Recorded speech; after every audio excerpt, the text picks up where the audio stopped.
2047 స్వర్ణాంధ్ర సాధనకు కృషి చేస్తున్నామని అన్నారు సీఎం చంద్రబాబు. ప్రతి ఒక్కరి జీవన ప్రమాణాలు, ఆదాయం పెరగాలని ఆకాంక్షించారు. 2027 ఏడాది కల్లా రాష్ట్రంలో ల్యాండ్ పూలింగ్ సమస్యను పరిష్కరిస్తామని హామీ ఇచ్చారు. డ్రైనేజ్ వ్యవస్థను గాడిలో పెడుతున్నామని, గ్రామాలను పరిశుభ్రంగా మారుస్తామని వ్యాఖ్యానించారు. తాగునీటి సమస్యను పూర్తిగా అధిగమిస్తామని తెలిపారు. సోలార్ పవర్ సిస్టమ్ను పూర్తి స్థాయిలో అమలు చేస్తామని, ప్రకృతి సేద్యానికి ప్రాధాన్యత ఇస్తున్నామని తెలిపారు. 2047 విజన్ స్వర్ణ ఆంధ్రప్రదేశ్.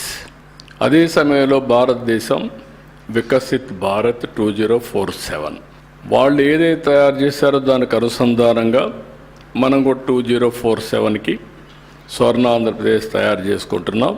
అదే సమయంలో నిర్దిష్టమైన లక్ష్యాలు పెట్టుకుని 2029కి ఏం చేయాలి, 34కి ఏం చేయాలి, అక్కడి నుంచి మళ్ళీ 5 ఏళ్ళకి ఏం చేయాలి, ఎవ్రీ 5 ఇయర్స్కి, అదే మరి ఎవ్రీ ఇయర్కి క్వార్టర్లీ, మంత్లీ టార్గెట్స్ పెట్టుకొని పనిచేస్తున్నాం.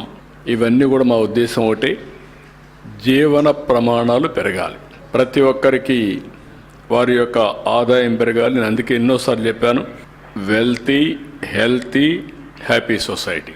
ప్రతి ఒక్కరికి ఆదాయం పెరగాలి, ప్రతి ఒక్కరికి ఆరోగ్యం బాగుండాలి, ప్రతి ఒక్కరికి ఆనందంగా ఉండాలి.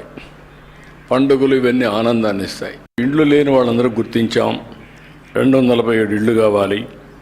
కొంతమందికి ఇంటి జాగాలు ఉన్నాయి, 187 మందికి ఇంటి జాగాలు కూడా లేవు. 1 ఇయర్ టైం ఇచ్చాను. 2+1 కానీ 1+1 కానీ, లేకపోతే విడిగా మనకు ల్యాండ్ దొరకగలిగితే, ఇప్పుడంతా రాను ల్యాండ్ బిగ్గెస్ట్ ఇష్యూ అవుతుంది. కాబట్టి అవి కంప్లీట్ చేయమని, ప్రతి ఒక్కరికి ఇల్లు కల్పించడం బాధ్యతగా తీసుకుని అది కూడా కంప్లీట్ చేస్తాం.